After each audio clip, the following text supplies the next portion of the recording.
Today is Tuesday, June 24th, 2008. We are at the Buffalo Historic Society in Buffalo, New York, and we are interviewing Joseph O'Brien, a World War II veteran. Mr. O'Brien, for the record, would you please state your full name and your date of birth? Joseph G. O'Brien, April 10th, 1925. Okay, and your place of birth? Buffalo. Buffalo, okay. And did you go to school here in Buffalo? Yes, I went to Cathedral School, which at the time was on Atlantic Street, and then I went to Bennett High School, and I was there 2.5 years. I left by request, and so I ran away and joined the Canadian Army. At the time in Chippewa Street, they had a recruiting thing for the Canadians. They gave me a bus ticket to Hamilton. I took basic training in Brampton, Ontario. Okay. They came along and asked for volunteers for the 1st Canadian Parachute Battalion, which at that time was training in Fort Benning, Georgia. Canadians had no parachute training air camp. Oh, okay, now when you joined the Canadian Army, you were 16? Yes. What, was that legal at that time? No. I had a fake birth certificate. Okay. While I was at Fort Benning, I qualified as a parachutist on November 21st, 1942, and I heard about a volunteer. They're forming a unit in Helena, Montana, American and Canadian, called the 1st Special Service Force. Okay, let me just go back a little bit first. Where were you when you heard about Pearl Harbor? I was home on leave at the time. Okay. I was in Buffalo. Okay, that was on leave from the Canadian? Yeah. I was in the Canadian. I was in Canadian, I think I was assigned to artillery, although I never saw an artillery piece. It was just basic training. Okay. And then there was quite a few Americans in the Canadian Army, as you well know. Uh-huh. And so I went to Fort Benning, as I say, qualified November 21st, 42. And I volunteered with the 1st Special Service Force, and they turned me down the first time because they thought I was too young. And then I re-volunteered again, and they accepted me. I went to Helena, Montana, and took more parachute training, mountain climbing, and skiing. And from there... Well, let's go back to your training. What did you do besides the parachuting and mountain climbing? Was there a lot of... hand-to-hand combat, night work, compass work,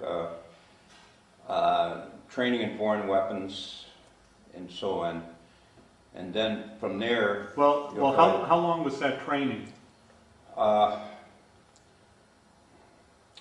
say my part of it was there about 3 months. Uh-huh. Then from there, we went down to Camp Bradford, Virginia, still with the Canadian Army, but wearing American uniforms and everything. The only difference they had was the Canadians were paid twice a month, the Americans were paid once a month. But like the commanding the unit was General Fredericks, he was an American. The second in charge was the Canadian, Colonel Williamson. Complete mixture. They made a movie called The Devil's Brigade, which was a complete, so far as I was concerned, a complete fraud. I mean, it was, movie, Hollywood. Uh-huh. We went down to Camp Bradford, Virginia for amphibious training, rubber boats, and that type of thing. And from there, we were down there, I think, I'm just guessing now, I think about 6 weeks. We went up to Fort Ethan Allen, Vermont for demolitions, night training, forced march, and that. From Fort Ethan Allen, Vermont, we went up the Aleutian Islands for the invasion of Kiska, Aleutian Island.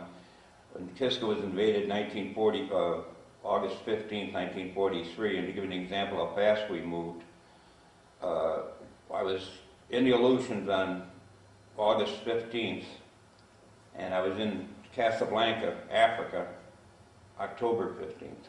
Okay, now what was it like up in Alaska? It was just complete fog, muskeg, and we didn't see combat. The Japanese had evacuated the island of Kiska. So they pulled us out of there, came home. We had a 5-day leave or 7-day leave, something like that. And we went to Newport News and got on a ship called the Empress of Scotland, which was actually the Empress of Japan, and went to Africa, Casablanca. In Casablanca, we took a train up to Oran, a 40-8 train, a World War I train, and from there we went into Italy. And we engaged in combat at Mount Defensia in 1943. Now, that was your first experience with combat? Yes, yeah. We went up the mount. They went up a cliff. The movie showed us going up the cliff in 3 hours. Actually, we got to the base of the cliff, as I recall, the night before, and then the day we sort of stayed at the base of it, and then we went up on ropes, and we surprised the Germans over the back. We took very heavy casualties. And after that, we fought. Our unit consisted of what they call 3 regiments, but the regiments were roughly 500 men, which is not a real regiment configured. Okay. And 2nd Regiment, which was mine, we were the assault regiment. So the next time we were the supply regiment, you see what I mean, in the mountains. Okay. And they now, going back to your first time in combat against the Germans, you said your unit suffered heavy casualties? Yes, yeah. Approximately what percentage? Well, according to the book here in the back,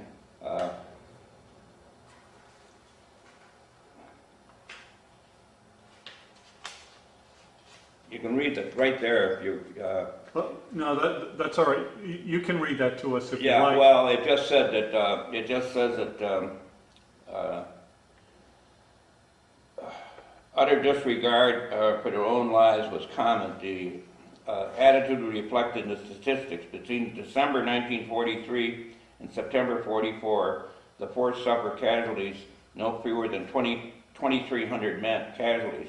A fact that becomes more impressive when considers that the force at any time was never more than 2,000 men. We had people that would see people get wounded and go back, so there'd be 2 casualties. Like I was wounded, not bad, in the mountains, and then I got wounded again in Anzio. So do you want to talk about how you were wounded and what exactly happened? Oh, I just got shrapnel in my arms and that. It was nothing. What was it, from mortars? Or? Mortars, yeah. Okay. It terrified me, those mortars, still do.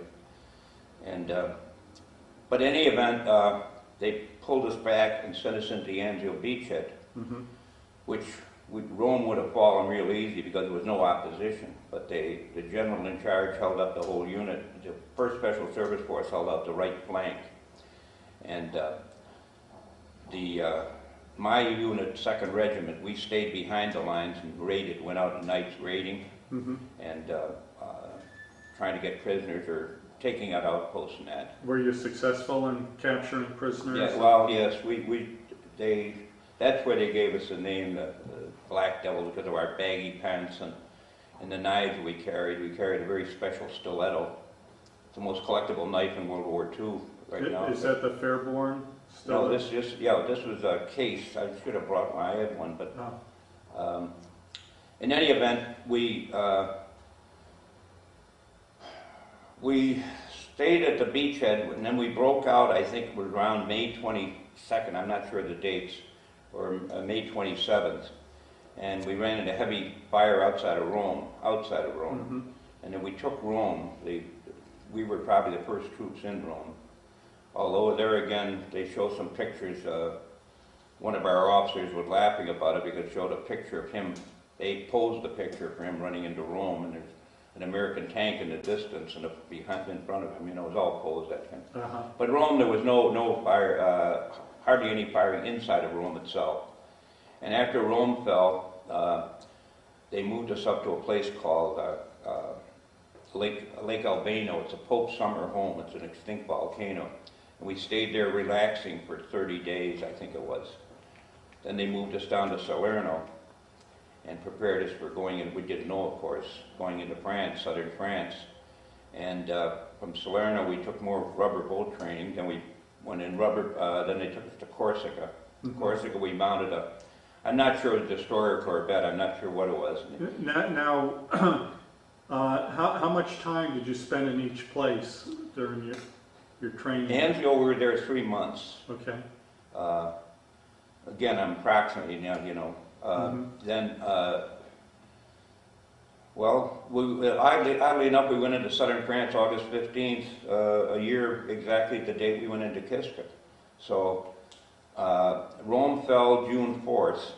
D-Day, we had D-Days before D-Days, but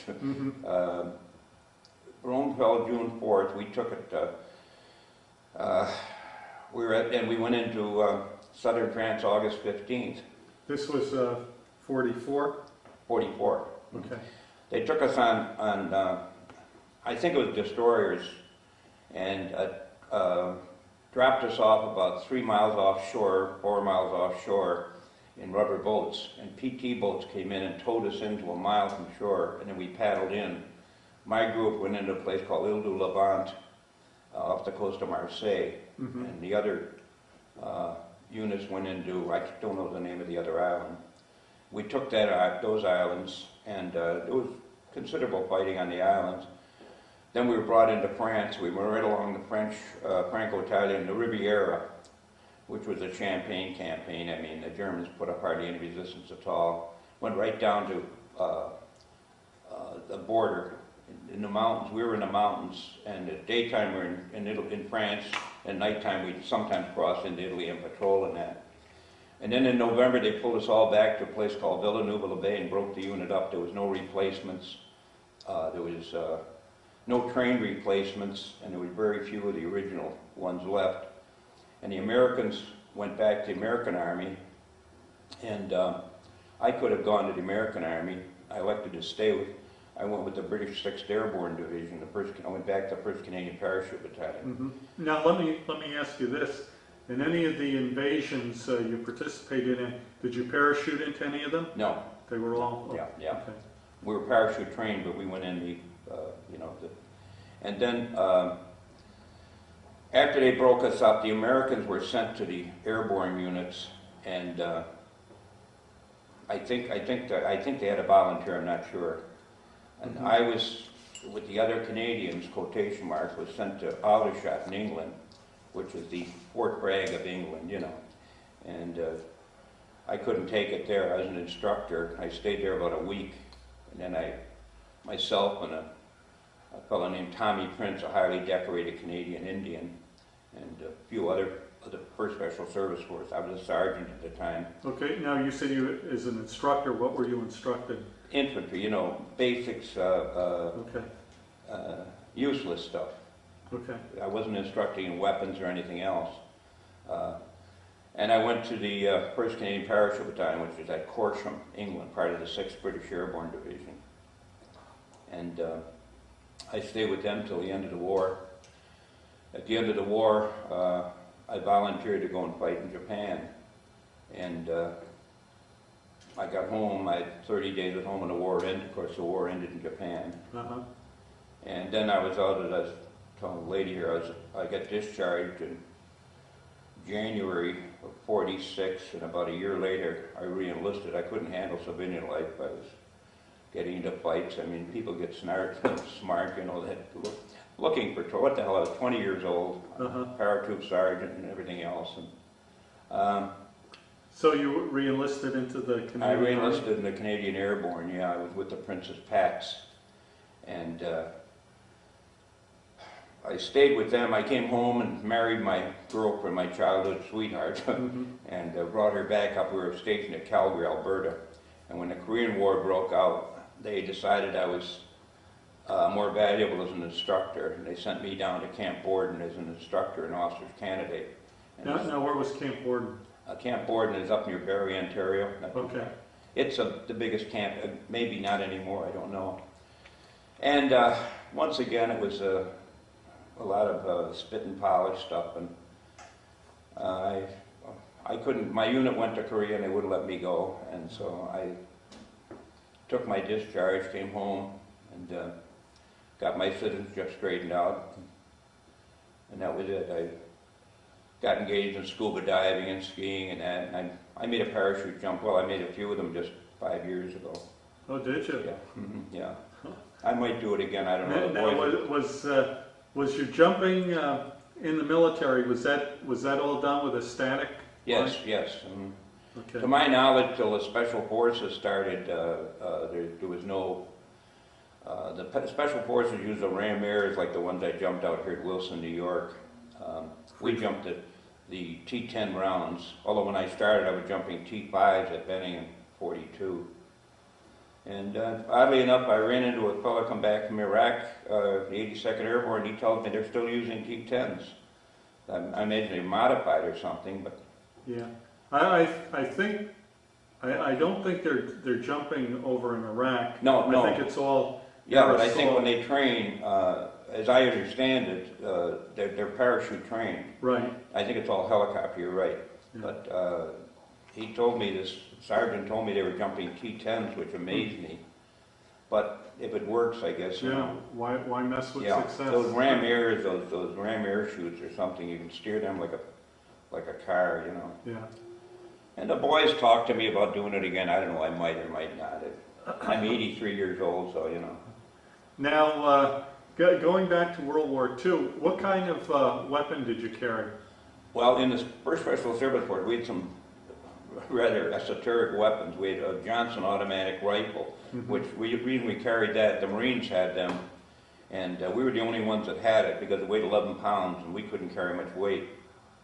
I carried a rifle, an M1. I was a runner when I first went into combat, and later on I was carrying a bazooka. I was in charge of a bazooka squad, and I carried a Thompson with me then. So you guys never carried the British Enfield or?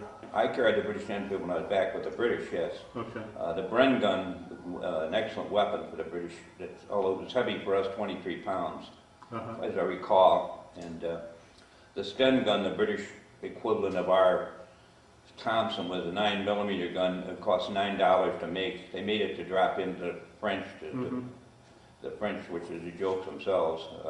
It's another story. But Sten gun was always jamming, like our American carbines were always jamming. So M1 was a fine weapon, and everybody in the First Special Service Force had a 45, everyone. And we did have a group with us, which were just there, 400 men, of men that couldn't hack it one way or the other, and they wanted to stay with us.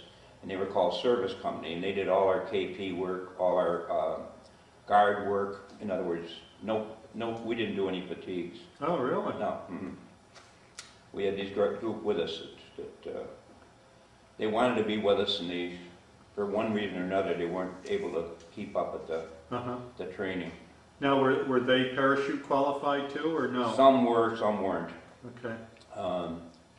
We were the First Special Service Force. When you went there, now I came from a parachute unit, first Canadian parachute battalion. But when you went to the First Special Service Force, you were there like a day or 2 days, and they put you in a plane and had you make 2 jumps. They didn't do any training. American training was 4 weeks. When I went through, you actually packed your own chutes for the first year. I jumped 5 jumps. They stopped that. They don't do that. They don't pack their chutes anymore. So my son went through. He got his wings 30 years after I did got mine. He got his in 72. And it was quite an experience, you know. But now, when you got out of the service, were you eligible for the GI Bill? No. Okay. No, because I can't go in the vet's hospital either. Oh, you can't? No. But if I belonged to the Canadian Legion in Fort Erie, and they tried to get me a pension, but I was hit in the eyes, and I got perfect eyesight. I'm 83 and I don't wear glasses. Wow, that's something. So, you know, it's... Now, you mentioned you were wounded twice. The second time you were I wounded? had a landmine go off in my a shoe mine, and it blinded me temporarily. Okay. And a shoe mine was a small wooden mine. It wasn't meant to kill. It was meant to take off a foot because it's more trouble to take care of a wounded man. Right. And I can't think of the sergeant's name, but we came in and we were on a patrol. We were about 2 miles behind the lines in Anzio, and we ran into a minefield coming back, and this idiot, I got on my hands and knees, we're under machine gun fire, and this idiot stood up and stepped on the damn thing and blew his foot off, and it, concussion.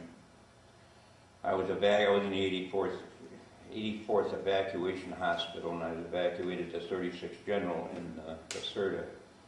And I was there, I don't know, but a week, 10 days, and I just went back on my own. You could do that kind of stuff with the 1st Special Service Force. I just packed up and went back. And because we're, you know, again, a special unit, nobody knew what we were, what we did, and our hat badge, the arrowhead, and the crossed arrows were insignia, you know. And our officers on the whole were damn good officers too. Not much rank. Our general, in fact, was wounded 8 times. 8 times, General Fredericks. So.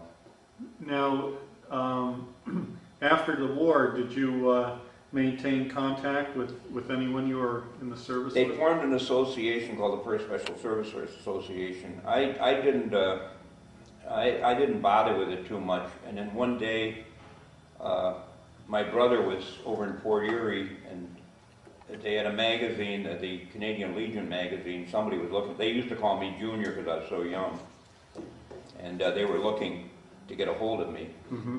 And so I got back in there and that kind of stuff. And then I belong to the 1st Special Service Force Association now. Yeah, there's not. I think they're talking of disbanding it because of the original people of Melda, Montana. I don't think they're. I don't think how there could be more than 20 or 30 of us left. Now, have you attended any reunions? The only reunion I went to was the when they made the movie, The Devil's Brigade. That was down. My wife and I went down there, and. Now, did you watch the movie being made, or? No, this was the premiere of it. And, okay. William Holden was there, and as I say, Cliff, what was his name, Roberts? Cliff Roberts, I think Vince Edwards was Vince in that Edwards, movie. yeah. Cliff Roberts played Major Crown, that's what they called him. Actually, it was Captain Rosslyn. That actually happened in the mountains. The Germans put up their hands to surrender, and Rosslyn put down his weapon, and they had a machine gun. They blew him apart. So they gave us orders after that, no prisoners, which we didn't in the mountains. Which nowadays they'd have the poor guys that'd be up for murder and things like that. You know, I feel sorry for the way they're treating our guys over there. They shoot a civilian, you know. I mean, we never. I don't think the average guy went out to shoot civilians, but it happened, and it's going to happen. But. Yeah, so as I say, my older boy went in and became, when he joined the 82nd, they asked him why. He said to get away from the discipline at home. And that's the whole history of what, you know. Okay. Do you want to hold those photographs up? If you'll hold them up right in front of you, I can zoom right in on them with the camera.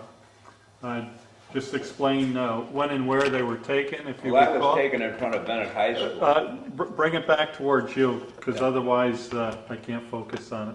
Bring it back towards you a little more. Okay. Now, where was that taken? That was taken in front of Bennett High School. I just came back from the Aleutian Islands, and I was on leave just before we left for Africa. Okay, I got it. The other one was taken in Delaware Avenue, where I was raised, 2518 Delaware Avenue. That was when I first joined the 1st Special Service Force. I'm wearing both my American wings and Canadian wings on that, which I wasn't supposed to be doing. I mean, I was legally entitled to them, but...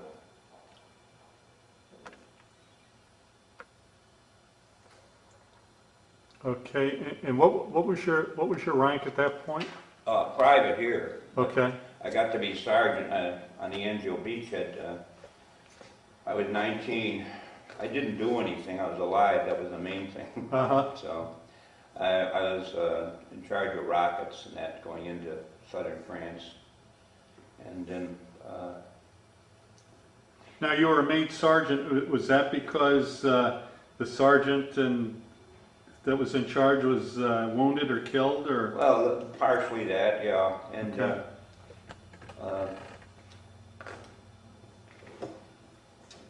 They, well, you know, okay. the guys were, what can you say? You know, it's Mhm. Well, they certainly must have thought very highly of you to promote you. well, it's, you know, you're Okay. Are there any other stories you'd like to tell us about that you can think of off the top of your head? No, I think I've never, I had a chance to go back on the 50th anniversary of the freeing, well, the 25th anniversary of the freeing of Rome.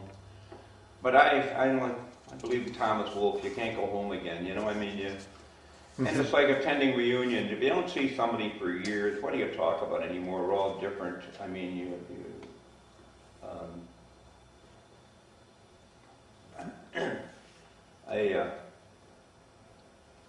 as I say, I contact the First Special Service Force now. I send my dues in, and they send me what's going on, who's passed away in that. Okay. And what Canadian awards did you receive from the British or Canadian government? Just the I Was There awards. I had the 1943, 45 star, the France and Italy star, the France and Germany star. I got 6 of them, but they were basically I Was There awards. And the last 2 were Canada Defense Medal, which they're crackerjack. You know, they get them. Anybody who was in the service during the war got one of these CVS, Canadian Volunteer Service Medal and Clasp, I think it was called. Okay. And now you received some American awards too? the Bronze Star and the CIB, that's all. You know. Okay. And you received those about 60 years after the fact? Yeah.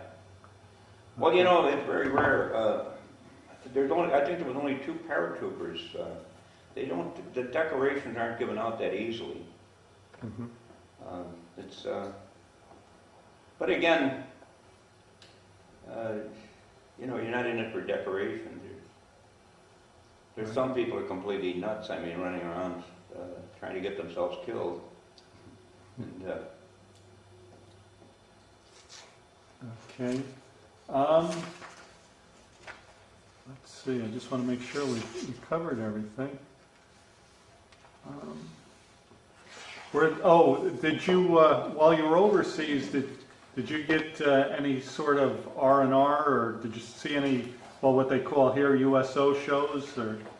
only thing I remember seeing the USO show was Joey Brown. You're probably too young to remember him. Oh yeah, I remember him. He was there. Other than that, I don't recall seeing any. We weren't prone to go. A lot of people don't realize in Italy in World War II, the combat troops weren't allowed in half the restaurants in Naples or anything else. They had what they called, Bill Maudlin drew quite a few cartoons about it. They had PBS, Peninsular Base Section only, with rear echelon troops. But anybody with ODs on them, which were olive drab, Maudlin drew an excellent cartoon of Willie and Joe. You've seen them, I'm sure. Yep. And he's all bearded and a broken and helmet dented, and the captain looks the same way. And it says officers must wear ties, and the other club said PBS only. And he said, "Ah, to hell with it, sir. Let's go back to the front." You know. But it's always been like that. It's always going to be like that. Okay. But we up at Lake Albana was nice. As I say, that's a Pope summer home there. We were there 30 days, I recall, and we weren't subject to too much discipline. They live. If you get people to volunteer for stuff like this, you got to give them a loose leash. Sure. And you know, the MPs left us alone, because if they grabbed one of us, we'd say, like my dog tag said, Joseph O'Brien, B21892, which is not an American number, 2518 Delaware Avenue, Buffalo, New York. You know, so the Americans would claim they're Canadian, Canadians claim they're Americans, and the MPs would throw up their hands and leave us go. Okay, well, thank you very much for your interview. Well, I hope so. I hope it helped you, but it's... It was excellent. Like I mentioned earlier, you're the first veteran we've interviewed from the 1st Special Services. Yeah, they were different. A lot of them were, you know, the movie showed the Americans as being discards thrown away, and they weren't. There were a lot of guys. You get people. A good friend of mine was a safecracker, get killed in Toronto blowing a safe after the war.